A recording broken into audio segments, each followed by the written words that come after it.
Yes sir sir KPCC ವತಿಯಿಂದ ತಮ್ಮೆಲ್ಲರಿಗೂ ಸ್ವಾಗತ.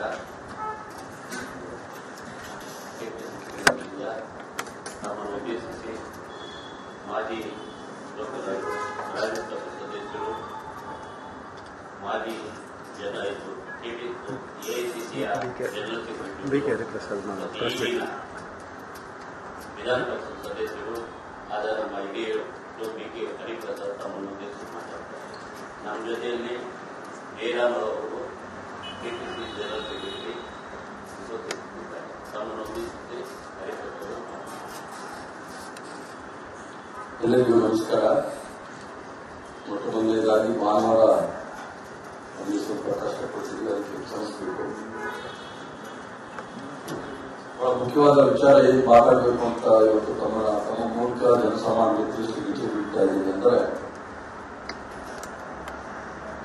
ಒಂದು ತಾನೇ ಸ್ಥಗಿತಗೊಂಡ ಲೋಕಸಭಾ ಮತ್ತು ರಾಜ್ಯಸಭೆ ನಾವೆಲ್ಲರ ಅಚ್ಚುಮೆಚ್ಚಿನ ನಾಯಕರಾಗಿರ್ತಕ್ಕಂಥ ರಾಹುಲ್ ಗಾಂಧಿ ಅವರು ಮತ್ತು ಅಖಿಲ ಭಾರತ ಕಾಂಗ್ರೆಸ್ ಸಮಿತಿ ಅಧ್ಯಕ್ಷರಾದ ಮಲ್ಲಿಕಾರ್ಜುನ್ ಖರ್ಗೆ ಅವರು ರಾಜ್ಯಸಭೆಯ ಚೇರ್ಮನ್ ಮತ್ತು ಲೋಕಸಭೆಯ ಸ್ಪೀಕರ್ಗೆ ಒಂದು ಪತ್ರವನ್ನು ಬರೆದು ರಾಷ್ಟ್ರದಲ್ಲಿ ಒಂದು ಐತಿಹಾಸಿಕ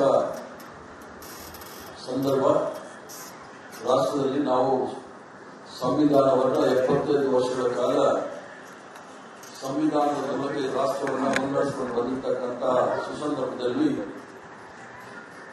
ಸಂಪೂರ್ಣವಾದ ಸಂವಿಧಾನದ ಬಗ್ಗೆ ಚರ್ಚೆ ಆಗಬೇಕು ಅಂತ ಹೇಳಿ ಅವರಲ್ಲಿ ಮನವಿ ಮಾಡಿದಾಗ ಆ ಮನವಿಗೆ ಒಪ್ಪಿ ಚರ್ಚೆಯನ್ನು ಪ್ರಾರಂಭ ಮಾಡ್ತಾರೆ. ಇಂಥ ಒಂದು ಗಂಭೀರವಾದ ಚರ್ಚೆಯ ಸಮಯದಲ್ಲಿ ಈ ರಾಷ್ಟ್ರಕ್ಕೆ ಯಾವ ರೀತಿ ಸಂವಿಧಾನ ಬಂತು, ಸಂವಿಧಾನದ ಮೂಲಕ ಸಮಾನತೆ ಹಾಗೂ ಮಹಿಳೆಯರಿಗೆ ಸಮಾನವಾದ ಹಕ್ಕು, ದಲಿತರಿಗೆ ಮತ್ತು ದುರ್ಬಲ ವರ್ಗದವರಿಗೆ ಮೀಸಲಾತಿ, ಎಲ್ಲ ವಿಚಾರವನ್ನು ಚರ್ಚೆ ಮಾಡಲಿಕ್ಕೆ ಒಂದು ಒಳ್ಳೆಯ ಅವಕಾಶ ಇತ್ತು. 75 ವರ್ಷಗಳ ಕಾಲ ಸಂವಿಧಾನ ಬಂದ ನಂತರ ರಾಷ್ಟ್ರದಲ್ಲಿ ಆಗಿರ್ತಕ್ಕಂಥ ಬೆಳವಣಿಗೆಗಳು ಮತ್ತು ಅಭಿವೃದ್ಧಿಗಳ ಬಗ್ಗೆ ಚರ್ಚೆ ಆಗಬೇಕಾಗಿದ್ದ ಸಂದರ್ಭ. ಯಾಕಂತ ಹೇಳಿದ್ರೆ 3000 ವರ್ಷದ ಇದ್ದಂಥ ನಾಗರಿಕತೆಯಲ್ಲಿ ಅಸಮಾನತೆಯಿಂದ ತುಂಬಿದಂಥದ್ದು. 3000 ವರ್ಷದ ಇದ್ದಂಥ ನಾಗರಿಕತೆಯಲ್ಲಿ ಎಲ್ಲರೂ ಸಹ ಸಮಾನರಲ್ಲ, ಮನುಷ್ಯರು ಸಮಾನರಲ್ಲ, ಎಲ್ಲರೂ ಮೇಲ್ಜಾತಿಯ ಸೇವೆಗೆ ಇರಬೇಕು ಅಂತಿದ್ದಂಥ ನಾಗರಿಕತೆಯಲ್ಲಿ ಬಾಬಾ ಸಾಹೇಬ್ ಭೀಮರಾವ್ ಅಂಬೇಡ್ಕರ್ ಅವರ ನೇತೃತ್ವದಲ್ಲಿ ಕಾಂಗ್ರೆಸ್ ಪಕ್ಷ ನೀಡಿದಂಥ ಕೊಡುಗೆ, ಭಾರತದ ಸಂವಿಧಾನ ಇದು ಪವಿತ್ರವಾದ ಗ್ರಂಥ. ಎಲ್ಲ ಧರ್ಮ, ಎಲ್ಲ ಜಾತಿ, ಎಲ್ಲ ಭಾಷೆ, ಎಲ್ಲ ಪ್ರಾಂತ್ಯದವರಿಗೂ ಸಹ ಎಲ್ಲ ರೀತಿಯ ರಕ್ಷಣೆ, ಅವಕಾಶಗಳು ಎಲ್ಲವನ್ನು ಕೊಡ್ತಕ್ಕಂಥ ಸಂವಿಧಾನದ ಬಗ್ಗೆ ಚರ್ಚೆ ಮಾಡುವ ಬದಲು ಪರೋಕ್ಷವಾಗಿ ಸಂವಿಧಾನದ ಅಡಿಯಲ್ಲಿ ಪ್ರಮಾಣ ವಚನವನ್ನು ಸ್ವೀಕಾರ ಮಾಡಿ ಕೇಂದ್ರದಲ್ಲಿರ್ತಕ್ಕಂಥ ಗೃಹ ಮಂತ್ರಿಗಳು ಚರ್ಚೆಯ ಸಮಯದಲ್ಲಿ ಬಾಬಾ ಸಾಹೇಬ್ ಭೀಮರಾವ್ ಅಂಬೇಡ್ಕರ್ ಅವರನ್ನ ಒಂದು ರೀತಿಯಲ್ಲಿ ಅಪಮಾನ ಮಾಡಿರ್ತಕ್ಕಂಥದ್ದು ನಾವೆಲ್ಲರೂ ಸಹ ನೋಡಿರ್ತಕ್ಕಂಥದ್ದು. ಅವ್ರು ಹೇಳಿರ್ತಕ್ಕಂಥದ್ರಲ್ಲಿ ಬಹಳ ಸ್ಪಷ್ಟವಾಗಿ ಹೇಳಿ ಆಮೇಲೆ ಅದನ್ನು ತಿದ್ದಲಿಕ್ಕೆ ಪ್ರಯತ್ನ ಮಾಡಿದ್ರು. ಅಭಿ ಏಕ್ ಫ್ಯಾಷನ್ ಹೋ ಗಯಾ ಹೈ, ಅಂಬೇಡ್ಕರ್ ಅಂಬೇಡ್ಕರ್ ಅಂಬೇಡ್ಕರ್ ಅಂಬೇಡ್ಕರ್ ಅಂತ ಹೇಳಿ ಇಷ್ಟು ಬಾರಿ ಅಂಬೇಡ್ಕರ್ ಅಂತ ಅನ್ನೋ ಬದಲು इतना नाम अगर भगवान का लेते हैं साथ में 7 जन्म तक स्वर्ग मिल जाता ಅಂತ ಹೇಳಿ. ಅಂದ್ರೆ ಇಷ್ಟೊಂದು ಬಾರಿ ಅಂಬೇಡ್ಕರ್ ಅನ್ನೋ ಬದಲು ದೇವರ ಹೆಸರು ಹೇಳಿದ್ರೆ ನಿಮಗೆ 4 ಜನ್ಮದಲ್ಲೂ ಸಹ ಸ್ವರ್ಗ ಸಿಗ್ತಾ ಇತ್ತು ಅಂತ ಹೇಳಿ ಒಂದು ರೀತಿಯ ವ್ಯಂಗ್ಯ ಮಾಡಿ, ಸಂವಿಧಾನವನ್ನು ವ್ಯಂಗ್ಯ ಮಾಡಿ ಬಾಬಾ ಸಾಹೇಬ್ ಭೀಮರಾವ್ ಅಂಬೇಡ್ಕರ್ ಅವರನ್ನು ಸಹ ಒಂದು ರೀತಿಯಲ್ಲಿ ನೋಡಿದಂತ ಈ ಮಹಾನ್ ಗಡಿಪಾರ್ ಅಮಿತ್ ಶಾ ಅವರು ಈ ದೇಶದಲ್ಲಿ ಕ್ಷಮೆ ಯಾಚನೆ ಮಾಡಬೇಕಾಗುತ್ತೆ.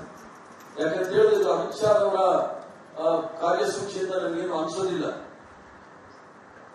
ಯಾವಾಗ ಹಿಂದೂ ರಾಷ್ಟ್ರ ಮಾಡಬೇಕು ಅಂತ ಹೇಳಿ ಅವರ ಗುರು ಗೋಲ್ವರ್ಕರ್ ಮತ್ತು ಹೆಡ್ಗೇವಾರ್, ಸಾವರ್ಕರ್ ಇವರೆಲ್ಲರೂ ಸಹ ಸಂವಿಧಾನ, ಹೆಡ್ಗೇವಾರ್ ಇದ್ದಾಗ ಸಂವಿಧಾನ ಇರಲಿಲ್ಲ. ಸಾವರ್ಕರ್ ಮತ್ತು ಗೋಲ್ವಲ್ಕರ್ ಸಂವಿಧಾನವನ್ನ, ತ್ರಿವರ್ಣ ಧ್ವಜವನ್ನ ಯಾವತ್ತೂ ಸಹ ಒಪ್ಪಿರಲಿಲ್ಲ ಮತ್ತು ಮೀಸಲಾತಿಯನ್ನು ಒಪ್ಪಲಿಕ್ಕೆ ತಯಾರಿರಲಿಲ್ಲ. ಸಂವಿಧಾನವನ್ನು ನಾವು ರಚನೆ ಮಾಡಿದಾಗ ಆರ್ಗನೈಸರ್ ಅಂತ ಹೇಳಿ ಏನು ಅವರ ಪತ್ರಿಕೆ ಇದೆ, ಅದರಲ್ಲಿ ಬಹಳ ಸ್ಪಷ್ಟವಾಗಿ ಒಂದು ಲೇಖನ ಬಂದಿತ್ತು. ಆ ಲೇಖನದಲ್ಲಿ ನಾವು ಈ ಸಂವಿಧಾನವನ್ನು ಒಪ್ಪಲಿಕ್ಕೆ ತಯಾರಿಲ್ಲ. ಇದು ಯಾಕಂತ ಹೇಳಿದ್ರೆ ಇದರಲ್ಲಿ ಭಾರತೀಯತೆ ಅನ್ನೋದು ಏನೂ ಇಲ್ಲ, ಪಾಶ್ಚಿಮಾತ್ಯ ದೇಶದಿಂದ ಕೆಲವು ಅಂಶಗಳನ್ನು ಆರಿಸಿಕೊಂಡು ಮಾಡಿರ್ತಕ್ಕಂಥ ಸಂವಿಧಾನವನ್ನು ನಾವು ಒಪ್ಪಲಿಕ್ಕೆ ಸಾಧ್ಯ ಇಲ್ಲ ಅಂತ ಹೇಳಿ ಸಾವರ್ಕರ್ ಅವರು ಸಹ ಅದನ್ನು ಒಪ್ಪಿರಲಿಲ್ಲ ಮತ್ತು ಗೋಲ್ವಲ್ಕರ್ ಸಹ ಇದನ್ನು ಒಪ್ಪಿರಲಿಲ್ಲ. ಅದೇ ರೀತಿ ತ್ರಿವರ್ಣ ಧ್ವಜವನ್ನು ಸಹ ಒಪ್ಪದೇ ಇರ್ತಕ್ಕಂಥ ಈ ಮಹಾನುಭಾವರು ತ್ರಿವರ್ಣ ಧ್ವಜ 3 ಬಣ್ಣ ಅಶುಭ, ಇದನ್ನ ನಾವು ಒಪ್ಲಿಕ್ಕೆ ಆಗೋದಿಲ್ಲ, ಅವರಿಗೆ ಭಾಗವಧ್ವಜ ಬೇಕು ಅಂತ ಹೇಳಿ ಮಾಡಿದಂತ ಮಹಾನ್ ವ್ಯಕ್ತಿಗಳು ಇವರ ಕಚೇರಿಗಳ ಮೇಲೆ ಎಲ್ಲೂ ಸಹ ತ್ರಿವರ್ಣ ಧ್ವಜವನ್ನು ಸುಮಾರು 52 ವರ್ಷಗಳ ಕಾಲ ಇವರು ಆರಿಸಿರಲಿಲ್ಲ. ಸಾವರ್ಕರ್ ಅವರು ಒಪ್ಪಿರಲಿಲ್ಲ, ಗೋಲ್ವಲ್ಕರ್ ಅವರು ಸಹ ಒಪ್ಪಿರಲಿಲ್ಲ. ಆದ್ರಿಂದ ಇದು ಹಳೆಯ ಚಾಳಿಯಲ್ಲಿ ಏನು ಗುಪ್ತ ಸೂಚಿ ಇತ್ತು, ಗುಪ್ತ ಕಾರ್ಯಸೂಚಿ ಹಿಡನ್ ಅಜೆಂಡಾ ಅಂತ ಏನ್ ಹೇಳ್ತೀವಿ, ಅದನ್ನ ಅನುಷ್ಠಾನಕ್ಕೆ ತರಲಿಕ್ಕೆ ಯಾಕಂತ ಹೇಳಿದ್ರೆ ಈ ವರ್ಷ RSS 100 ವರ್ಷಗಳ ಕಾಲ ಈ ರಾಷ್ಟ್ರದಲ್ಲಿ ಸಂಘಟಿತರಾಗಿದ್ದಾರೆ. 100 ವರ್ಷಕ್ಕೆ ಏನಾದರೂ ಮಾಡಬೇಕು ಅನ್ನೋ ಹುನ್ನಾರದಲ್ಲಿ ಈ ವಿಚಾರವನ್ನು ತೆಗೆದುಕೊಂಡಿದ್ದಾರೆ. ಅದರಲ್ಲೂ ಸಹ ಭಾರತೀಯ ಜನತಾ ಪಾರ್ಟಿಯವರು ಏನು ಕಾಂಗ್ರೆಸ್ ಪಕ್ಷ ನಮ್ಮ ಪ್ರಣಾಳಿಕೆ ರಾಹುಲ್ ಗಾಂಧಿ ಅವರು ಹೇಳಿದ್ದಾರೆ, ಈ ದೇಶದಲ್ಲಿ ಜನಗಣತಿ ಜಾತಿ ಗಣತಿ ಆಗಬೇಕು ಅಂತ ಹೇಳಿ, ಜಾತಿ ಗಣತಿಗೆ ಒಪ್ಪಕ್ಕೆ ತಯಾರಿಲ್ಲ, ಬಟೆಂಗೆ ಅಥವಾ ಕಟೆಂಗೆ ಅಂತ ಹೇಳಿ ಮಹಾರಾಷ್ಟ್ರ ಮತ್ತು ಜಾರ್ಖಂಡ್ ಚುನಾವಣೆಯಲ್ಲಿ ಪ್ರತಿಪಾದನೆ ಮಾಡಿದಂತ ನರೇಂದ್ರ ಮೋದಿ ಅವರು ಕಾಸ್ಟ್ ಸೆನ್ಸಸ್ಗೆ ಒಪ್ಪದೇ ಇರತಕ್ಕಂಥವರು ಮತ್ತು ಈ ಕಾಸ್ಟ್ ಸೆನ್ಸಸ್ ಯಾಕೆ ವಿರೋಧ ಮಾಡ್ತಾ ಇದ್ದಾರೆ ಅಂದ್ರೆ ಇವರ ನೀತಿ ಏನು ಅನ್ನೋದು ಬಹಳ ಸ್ಪಷ್ಟವಾಗಿ ಕಾಣುತ್ತೆ. ಇವರು ದಲಿತ ವಿರೋಧಿ ಮತ್ತು ಹಿಂದುಳಿದ ವರ್ಗದವರ ವಿರೋಧಿ ಮತ್ತು ಅಲ್ಪಸಂಖ್ಯಾತರ ವಿರೋಧಿ ಅನ್ನೋದು ಬಹಳ ಸ್ಪಷ್ಟವಾಗಿ ಕಾಣುತ್ತೆ. ಜಾತಿ ವ್ಯವಸ್ಥೆಯಲ್ಲಿ ಅಪಾರವಾದ ನಂಬಿಕೆ ಇಟ್ಕೊಂಡಿರ್ತಕ್ಕಂಥ ಸಂಘ ಪರಿವಾರದವರು ಅದಕ್ಕೆ ಜಾತಿ ಗಣತಿ ಬೇಡ ಅಂತಕ್ಕಂಥದ್ದನ್ನ ಮಾಡಲಿಕ್ಕೆ ಮತ್ತು ಸದನದಲ್ಲಿ ಏನು ಸಂವಿಧಾನದ ಬಗ್ಗೆ ಚರ್ಚೆ ಆಗಬೇಕಾಗಿತ್ತು ಅದನ್ನ ಬೇರೆ ರೀತಿಯಲ್ಲಿ ತಿರುಗಿಕೊಳ್ಳಲು ಅಮಿತ್ ಶಾ ಅವರನ್ನು ಉಪಯೋಗಿಸಿಕೊಂಡು ಸಂವಿಧಾನಕ್ಕೆ ಬಾಬಾ ಸಾಹೇಬ್ ಭೀಮರಾವ್ ಅಂಬೇಡ್ಕರ್ ಅವರಿಗೆ ಅವಹೇಳನ ಮಾಡಿದ್ದಾರೆ. ನಾವು ಇದನ್ನು ತೀವ್ರವಾಗಿ ಖಂಡಿಸ್ತೀವಿ ಮತ್ತು ಇಡೀ ರಾಜ್ಯದಲ್ಲಿ ಪ್ರತಿಭಟನೆಯನ್ನು ಸಹ ನಾವು ಹಮ್ಮಿಕೊಂಡಿದ್ದೀವಿ. ಎಲ್ಲ ಜಿಲ್ಲೆಯಲ್ಲೂ ಸಹ ಪ್ರತಿಭಟನೆಗಳಾಗುತ್ತೆ. ಅದರ ಜೊತೆಗೆ ನರೇಂದ್ರ ಮೋದಿ ಅವರಾಗಲಿ ಇಷ್ಟು ದಿವಸ ಆದರೂ ಸಹ ಅದಕ್ಕೆ ಉತ್ತೇಜನ ಕೊಟ್ಕೊಂಡು ಬರ್ತಾ ಇದ್ದಾರೆ ವಿನಃ ಯಾವತ್ತೂ ಸಹ ಅದರ ವಿರುದ್ಧವಾಗಿ ಹೇಳಿದ್ರು ತಪ್ಪು ಅಂತ ಹೇಳಿಲ್ಲ. 2015ರಲ್ಲಿ ಮೋಹನ್ ಭಾಗವತ್ ಅವರು ಸಹ ಹೇಳಿದ್ರು, ಬಿಹಾರದಲ್ಲಿ ಚುನಾವಣೆ ಸಂದರ್ಭದಲ್ಲಿ ನಾವು ಮೀಸಲಾತಿಯನ್ನು ತೆಗಿತೀವಿ ಅಂತ ಹೇಳಿ. ಸೊ ಇವರ ಮನಸ್ಥಿತಿ ಬಹಳ ಸ್ಪಷ್ಟವಾಗಿದೆ. ಸಂವಿಧಾನದಲ್ಲಿ ನಂಬಿಕೆ ಇಲ್ಲ, ಅಂಬೇಡ್ಕರ್ ಅವರ ಬಗ್ಗೆ ಒಂದು ಅಸಹ್ಯ ರೀತಿಯ ಭಾವನೆಗಳಿದೆ. ಆದ್ರಿಂದ ಇದನ್ನ ನಾವು ತೀವ್ರವಾಗಿ ಖಂಡನೆ ಮಾಡಿ ಈ ಒಂದು ವಾರದಲ್ಲಿ ಎಲ್ಲ ಜಿಲ್ಲಾ ಮಟ್ಟದಲ್ಲೂ ಸಹ ಪ್ರತಿಭಟನೆ ಹಮ್ಮಿಕೊಳ್ತೀವಿ. ಈ ವಿಚಾರದಲ್ಲಿ ತಮ್ಮನ್ನ ಕಳಿಸಿ ಜನಸಾಮಾನ್ಯರಿಗೆ ಆದ ಘಟನೆ ನಾವು ವಿವರಣೆ ಕೊಟ್ಟಿದ್ದೀವಿ. ನಾವೇನಾದ್ರು ಪ್ರಶ್ನೆ ಕೇಳೋದಿದ್ರೆ ನಾಳೆಯಿಂದಲೇ ಶುರು ಆಗುತ್ತೆ ಎಲ್ಲ ಕಡೆಗೆ. ಆಗಲೇ ಬಹಳಷ್ಟು ಜನ ಮಾಡಿದ್ದಾರೆ, ಬೇರೆ ಕಡೆಗೂ ಸಹ ಮಾಡ್ತೇವೆ.